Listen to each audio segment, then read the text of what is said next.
পবিত্র রমজানের শেষে আসছে খুশির ঈদ।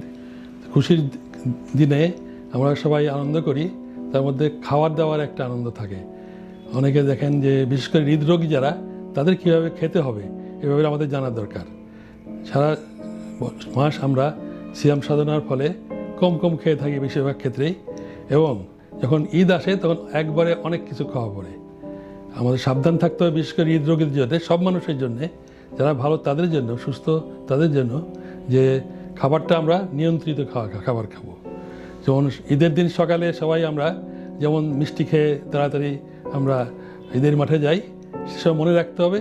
যারা ডায়াবেটিস রোগী, যারা কিছুদিন রোগী ছিলেন কিন্তু এখন রোগী না, কিন্তু আমাদের সাবধানে থাকতে হবে। এই জন্যে যে অনেক বেশি খেয়ে ফেললে ক্ষুধামান্দ, অজীর্ণ, পাতলা পায়খানা, গ্যাস এসব হয়ে থাকে।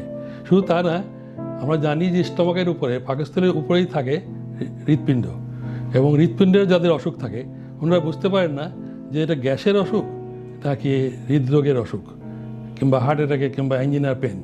সেক্ষেত্রে খাবার দাবার ব্যাপারে খুবই নিয়ন্ত্রণ রাখতে হবে। এতে গেলো সকালের ব্যাপার। দুপুরে অনেক ভারী খাওয়া হয়, রাত্রেও অনেক ভারী খাওয়া হয়। সেই খাবারের সময় আমাদেরকে খেয়াল রাখতে হবে যে আমরা বেহিসাবি মতো না খাই। খাওয়ার বেলায় দেখতে হবে কার্বোহাইড্রেট অর্থাৎ শর্করা খাবার যেমন নিয়ন্ত্রণে খেতে হবে, সেরকম আমিষের খাবার, মাংস, অন্যান্য খাবার, দুধ জাতীয় খাবার, মিষ্টি জাতীয় খাবার আমাদেরকে নিয়ন্ত্রণে রাখতে হবে। আপনাদের স্বাস্থ্য বিষয়ে সচেতন করার জন্যই আমাদের এই আয়োজন। তাই প্রতিনিয়ত স্বাস্থ্য বিষয়ে বিভিন্ন টিপস পেতে আমাদের চ্যানেলটি সাবস্ক্রাইব করুন এবং বেশি বেশি লাইক ও শেয়ারের মাধ্যমে সবাইকে আমাদের সঙ্গে সংযুক্ত হবার